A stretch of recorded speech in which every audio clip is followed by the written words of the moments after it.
The Hyperloop is the world's most epic transportation system. It's a magnetically levitating train in a vacuum tube with a maximum speed of 1200 km per hour. This idea from 1888 was first conceived by Elon Musk in 2012, when he said,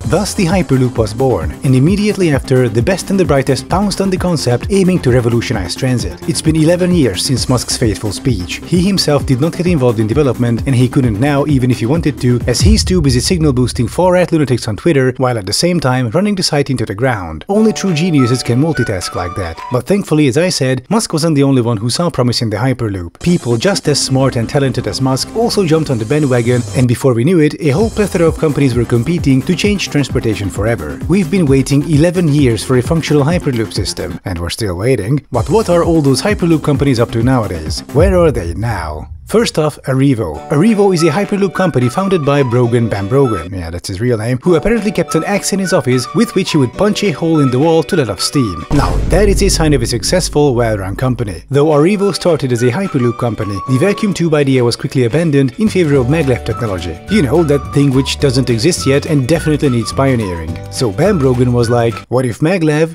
but worse?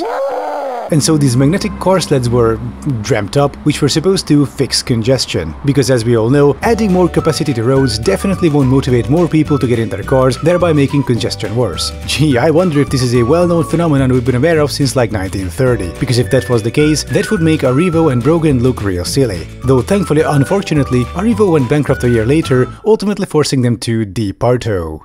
Next up, Hyperloop Delft. Oh, I've been to Delft. It's a beautiful, small college town in the Netherlands. And now they're also building a Hyperloop. Founded in 2016, after 7 years of feverish development, they have a tiny proof of concept model. Ah yes, the Amsterdam-Paris Hyperloop, which is most definitely needed. If only there was a fast and convenient transit link between these two cities already. Look, I don't want to give them too much shit. They are a non-profit, and this is clearly just a university project. Students come and go every year, and they get some useful hands-on experience working on their prototype. Nothing will ever come of it, sure, but this is first and foremost an educational tool. Plus the whole worked on the Hyperloop bullet point will look good on their CVs to recruiters who haven't watched my videos. Moving on, we have Hyperloop Italia. What is this website? Oh, it's one of those scrolling things. Alright.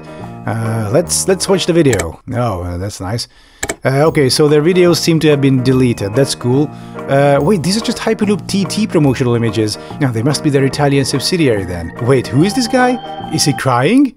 Sir, blink once if you're being held against your will. Since this is a subsidiary, let's look at the origin point instead. Hyperloop TT, the TT part meaning Transportation Technologies. They have a helpful section on their website exploring their progress so far. Okay, so in 2013 they were just starting out, 2014 the same, 2015 missing. Oh, 2016 was a busy year. They seem to have invented maglevs. Right, they just built a small-scale prototype. Revealing vibranium skin material. Wow! For those of you who don't know, vibranium is just a carbon fiber tube with some sensors in it. It's a name Elon came up with to appeal to sci-fi oriented young adults who are bad at interpreting social cues. Wow, what's this? Brno, Czech Republic, takes first step to create European Hyperloop connecting to Slovakia. Ah yes, Brno, the city that legalized parking on the sidewalk and that refused to help Ukrainian refugees who were of Roma ethnicity, left them out on the streets, and then tried to house them in a detention facility. Truly a place of progress and innovation. Back to the list, in 2017 it's more photo ops and PR stuff. 2018, wow, Hyperloop TT announces partners and construction start for commercial system in Abu Dhabi.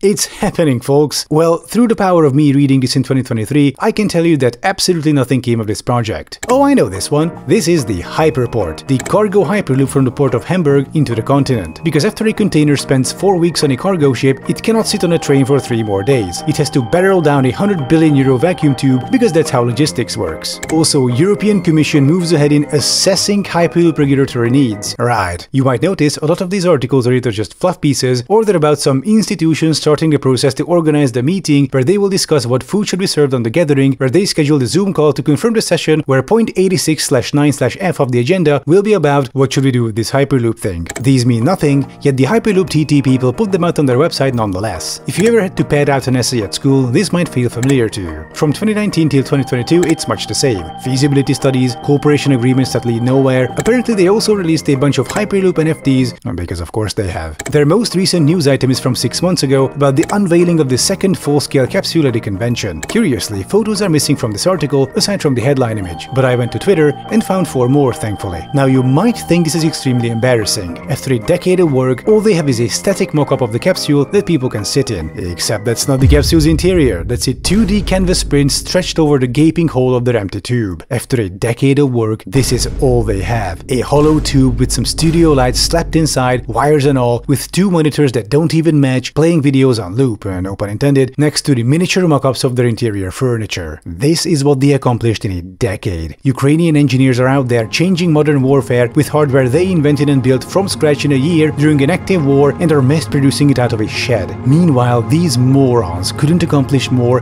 than a carbon fiber sewer pipe after a decade. Finally, we have Hyperloop 1, formerly Virgin Hyperloop, formerly Virgin Hyperloop 1, formerly Hyperloop 1, formerly Hyperloop Technologies. If one company is going to make the Hyperloop real, this is it. While other companies were just a loose collection of consultants and idea guys barreling towards bankruptcy, Hyperloop 1 means business. They have funding, real professionals, and an actual working prototype with humans in it. An actual working pod, which my friend Thunderfoot suspects to be a piece of jet fuselage encased in plastic, and I tend to agree. They even performed a successful test run. Following that, Virgin perhaps realized that this is an extremely dangerous, impractical and stupid idea, so they pulled out of the project. And then Hyperloop 1 announced they would focus on freight instead and started laying off employees en masse. Their website is now an empty void with a new site coming soon message with a faint render of the cargo Hyperloop capsule ominously rotating in the back. And I, for one, can't wait to see the actual renders of this epic project that won't happen in a million years due to being a fundamentally stupid and impractical idea. So, after a decade of work, all these much-hyped Hyperloop companies have basically nothing to show for it. Tiny models, empty mock-ups, scrapped prototypes, and dissolved companies. And this is not because the evil fossil fuel or train lobby is trying to sabotage them, rather because the Hyperloop, cargo or passenger, is just an incredibly stupid and impractical idea, where all you need is one crazy person blowing up one section of one tube somewhere, and the resulting vacuum failure, plus the wall of 1 atmosphere air rushing in, will immediately turn hundreds of people into canned spaghetti.